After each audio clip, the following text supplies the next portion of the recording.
Hello, good day viewers. I am Okocha P. Marcel and this is my channel.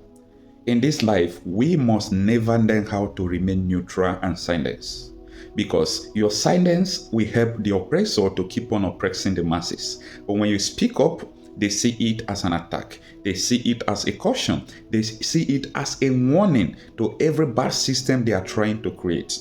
And that is why in this channel, we talk about trending and political issues and we share news contents. So follow us, share our videos, subscribe to our channel, and always come by to watch our daily updates. Now, as we prepare to attune ourselves to what should be one of the greatest events in Nigeria's political calendar, the democratic passing of the baton from one leader to the next, there are many who will not be rejoicing at this latest return of this cyclical political ritual. As witnessed in the most recent election, there are lots of people who feel disenfranchised and as a consequence believe that Nigeria's democracy is now on a dangerous downward trajectory. And with each election, the number of people who have enough confidence in the electoral system to go out and cast their votes appears to be falling. What is at stake here is not just the worrying growth of apathy, although this in itself is a crushing indictment of the electoral system. It's also how much many people believe that officially sanctioned disenfranchisement is leading to democratic impoverishment. And each time it happens, it further widens the gulf between the people and their elected leaders and deepens the loss of hope for this country. Imagine dance without music, and you start to get a better sense of how the interconnected process of life and politics is failing to function in Nigeria, and how many wake up every day listening out for, but not hearing, the sound of democracy in this country. For an assessment of the evolution of Nigeria's democracy, I'm joined now on the line from the US by the Professor of Political Economy, founder of the Center for Values in Leadership, and the rather cerebral Professor Pat Utomi. Prof, thank you very much indeed for taking the time to talk to us. And would it be fair to say that with Mr. Tinubu's return to Nigeria today, and as the inauguration approaches, you're not a man in a very good mood at the moment, given your support for a different presidential candidate? It's not really about who you supported, and that's why democracy matters. It's about the will of the people. If a democratic process is appropriately followed and produce some candidate other than one you prefer, you recognize that a choice has been made by the people. It is their choice. And citizens rally to get things moving. But when the process has not been followed properly, there is a cloud. There is a legitimacy problem for a regime. And for any nation, especially a new nation, legitimacy and how it's managed is fundamental. One of the most important discussions around this subject was in a book titled The First New Nation by an American called Simon Martin Lipset. And so legitimacy is so fundamental to how democracies make progress. And when there's a crisis of legitimacy, you can tell how much progress can be made. And this is why it is important to ask the question, was there a democratic process in place?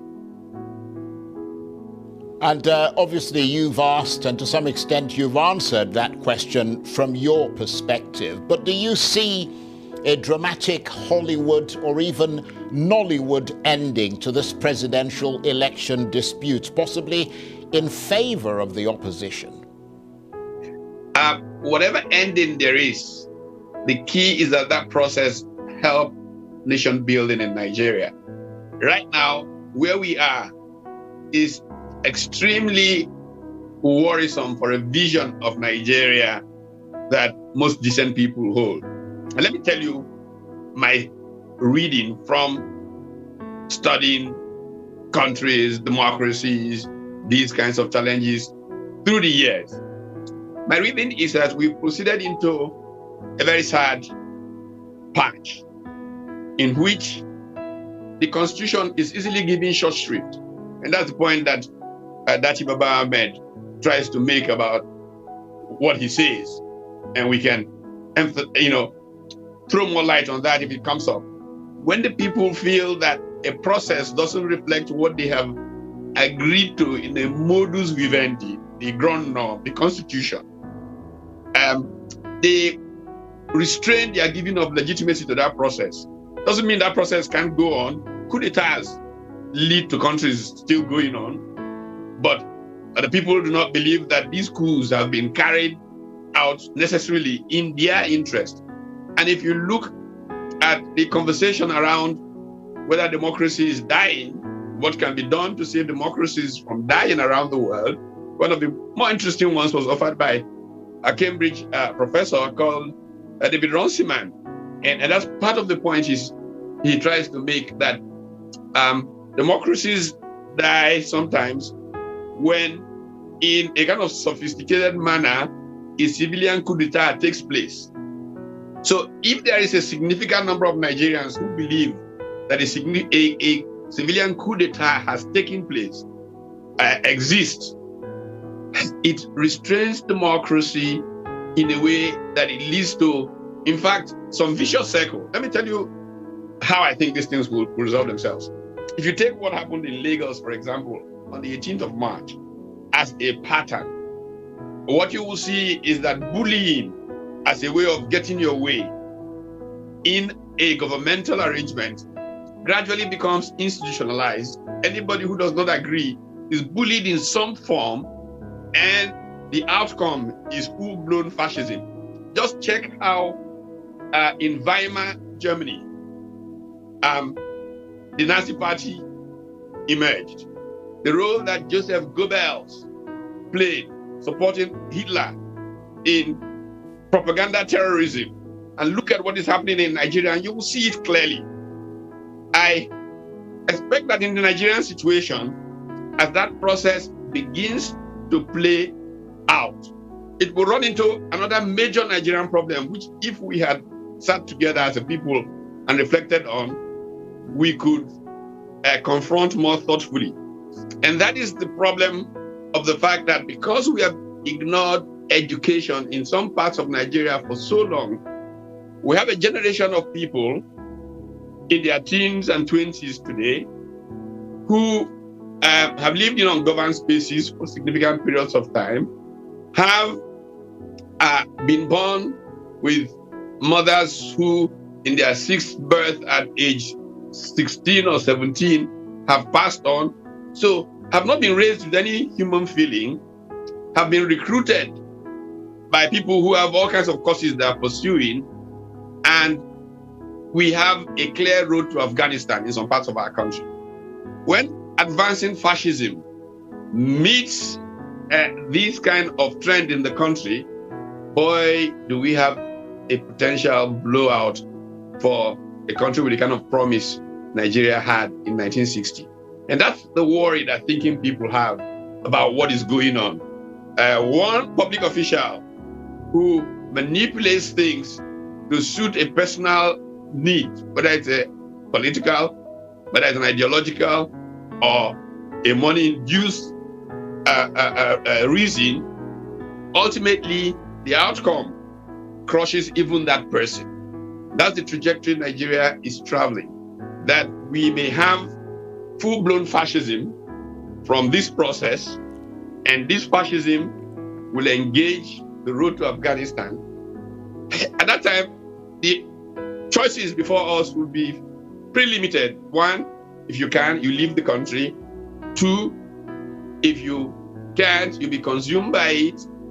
Or if we can all think clearly, sit together now to recognize that our country is all dressed up with nowhere to go, and begin to work at some solutions. Well, that's a very interesting analysis that you've actually given there. Some on the opposite side of the fence would suggest that it's nowhere near as dramatic as sort of the Weimar, Germany or Afghanistan or anything like that. Whereas I suspect a significant percentage of Nigerians would also agree with you. But of course, Professor Utomi, history is constantly a battleground, isn't it? I mean, so for some people, this is and will continue to be the great sort of patriotic war. I guess people like yourself. So at each junction, something will stir things up again, and a whole new complex of political battles begin again. But they would argue that Nigeria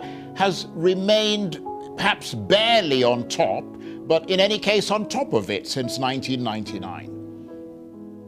Well, you could say that it is okay to continue to exist, and which is what Nigeria has done. But if you are a country that has the kind of potential that Nigeria does have, and you function at a level that makes you the poverty capital of the world, and you function at a level where the Vice President of the United States tours Africa and ignores Nigeria, a President of the United States spent 8 years, President of the United States of African descent, spends 8 years in office, ignores Nigeria, never visits it, goes several times to South Africa. You live in this kind of situation. Your dignity as a Nigerian is definitely a challenge. Your passport almost stands as an embarrassment when you want to cross borders, and you ask yourself, what is the point of saying we survive these things if in reality you barely have any dignity left to yourself because you carry that passport? Now, these are some of the considerations that lead patriots to saying, can there be a different way? Can there be a better way?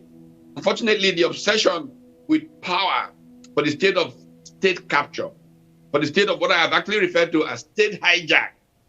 Look, I've served on the boards of South African companies, and for a couple of years on the board of one that, really covers the continent, Deloitte. And at board meetings, one of the things that come up, like at every meeting, is the problem and the challenge of state capture. And South Africa set up the Zondo Commission after the Guptas and all of that. And whenever the conversation gets to state capture and why people seek public office, I kind of laugh and say, well, I'm glad you South Africans are pushing hard on this matter. But you know what? If you come to Nigeria, you'll understand what state capture is. What you have, in fact, I had to characterize it enough to, talk to state hijack in this book that I wrote 4 years ago, about citizenship, state capture, creeping fascism, and the criminal hijack of politics in Nigeria. Now, this vision of Nigeria is not one offered lightly. I can say without any fear of doubt that most Nigerians who engage me in the 40 to 50 years that I've been active will say that guy is a patriot. Issues of ethnicity in the choices I make, anybody can look and see the history and know that it is not there's not much that you can say in that regard relative to the track that I have pursued. I can say that I have significantly, even the president-elect, his nickname for me is Citizen. Citizen because I work for the state and seek no material compensation for work done, real work done. Because my whole commitment has been to how do you build a society better for your children? How do you live out this obligation of citizenship that you make your shoulders available for the next generation to stand on so that they can build a better society because they can see further? That's a very good point, Prof. Very, very good point. And I have to say that people like yourself have observed and participated in Nigerian politics to a greater or lesser extent even before 1999. I mean, do you recognize in the sequence of political events, and perhaps this might make you repeat yourself a little, but I mean, your thoughts are always very illuminating. Do you recognize in the sequence of political events a diminishing of Nigeria's democratic spirit every time, for example, the inauguration comes around? Or are there aspects of Nigeria's democracy that reassure you that it has been, to some extent, working since 1999? You know, part of the reason that this moment is enormously tragic is that up till about a month, 2 weeks before the elections of the 25th of February, I thought to myself, my goodness, look how far we've come. You looked at the youth of Nigeria who defied the traditional cleavages, ethnicity, religion, geography, and were holding out to a new order. And I was amazed. In fact, I put down the title of a book, which I moderated, We Saved Nigeria. That I made it, but we nearly saved Nigeria. Just seeing how young people were galvanizing around an idea, not around cults of personality that were nourished by ethnicity and the rest. In fact, when you think of this, one of the most intelligent commentaries on what has happened to Nigeria was offered by the Vice President, Professor Shibajo, at his NIPS Kuru lecture. Because you see, fundamentally, human beings are judgmental. To make life easy, human beings turn to stereotypes. So this man is from this place, he must be this kind of person. And that judgmental nature can be manipulated very easily by politicians if they are not the right quality politicians.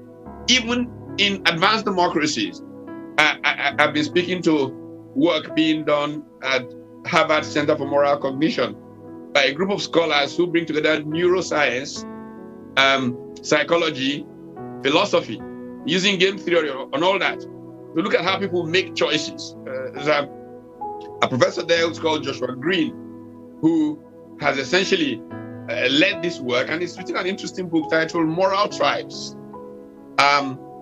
Emotion, Reason, and the Gap Between Us and Them.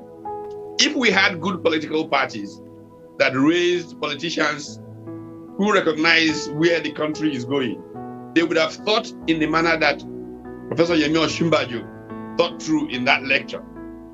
Unfortunately, when you allow politicians who really do not see a bigger picture than their personal grab for power, you use those cleavages, divide people, and make progress truly difficult.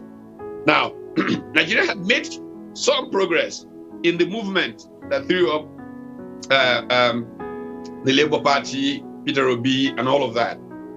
But all of a sudden, within 3 weeks, we went from this nearly saving Nigeria to the gates of Hotel Rwanda.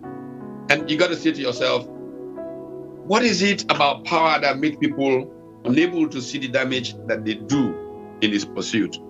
And so, yes, there has been some progress in terms of what happened, but that progress partly was made possible by the fact that terrible things happened. So there was a generation desperate for a new order. There were people around who had had enough of what the current order has brought us. And so those people said, we want something new. But they were often like powerless. Oh, what can we do? They will manipulate it. We know elections in Nigeria are a joke. They don't really work. And then Mahmoud Yakubu suddenly says to them, no, we have this system, beavers. We will swear on everything we know this will work. And suddenly became more confident. Oh my goodness, maybe we can make a difference. Their hopes rose. But as it turned out, it was the ultimate 419 of all. When that turned out the way it turned out, their spirits sunk. Many started thinking of how they would leave Nigeria. Others began to look for options.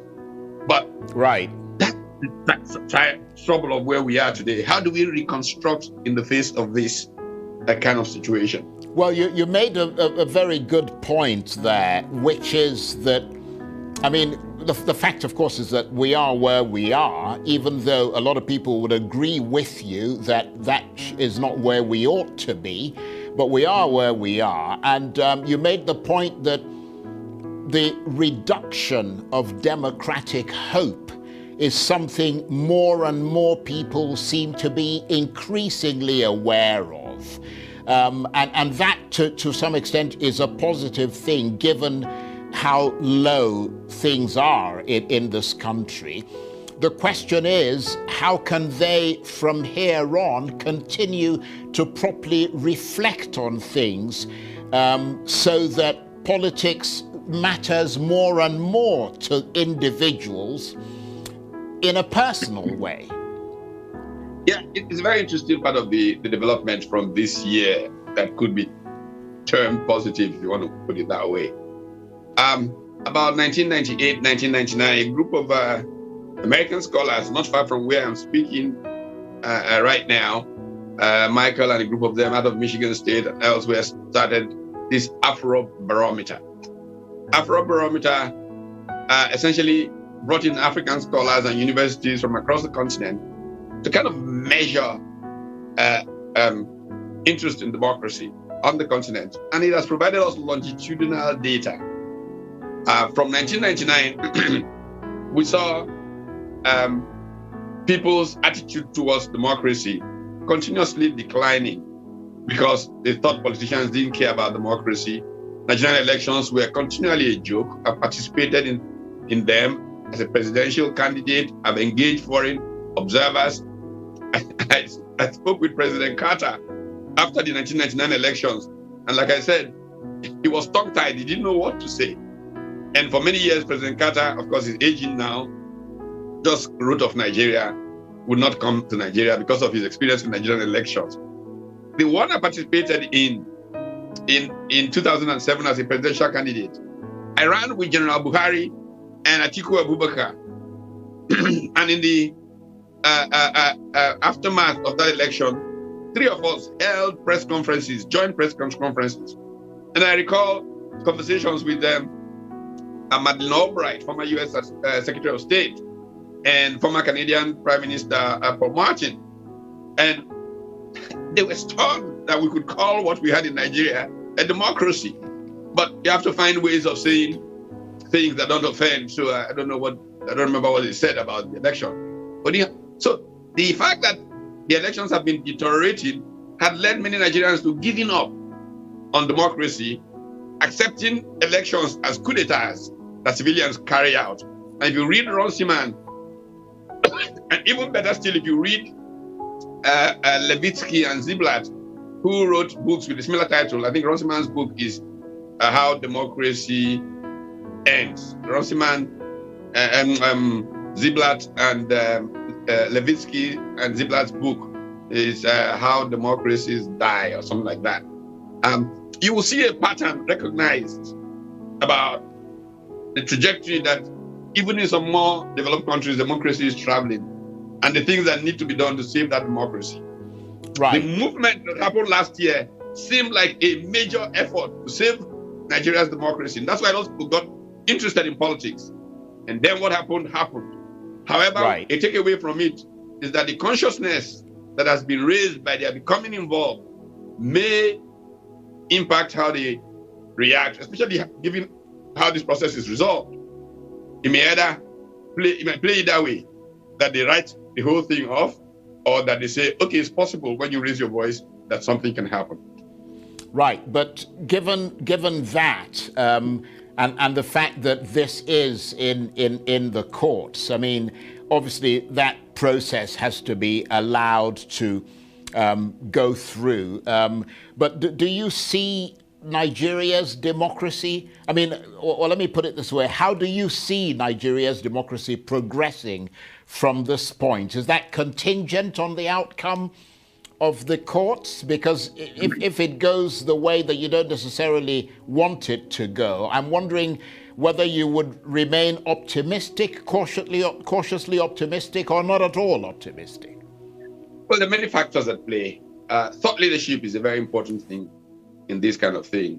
I was recently watching Professor Osita Ogbu's TED Talk from out of Enugu, I believe, when he talks about intellectual freedom fighters and worries about the African intellectual who, for a variety of reasons, just accepts what is sent down from Washington and all of that. He wants to survive and stuff.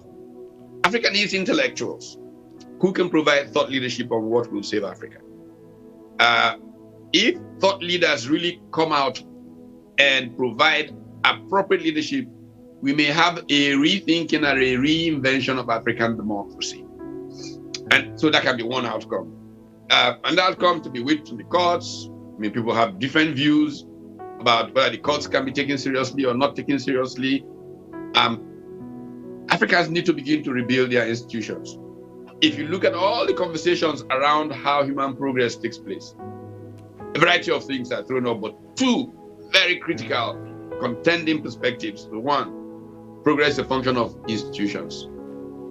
I've talked about this for so long. I've written one book about that, on managing uncertainty. Another is values, culture. Culture shapes human progress.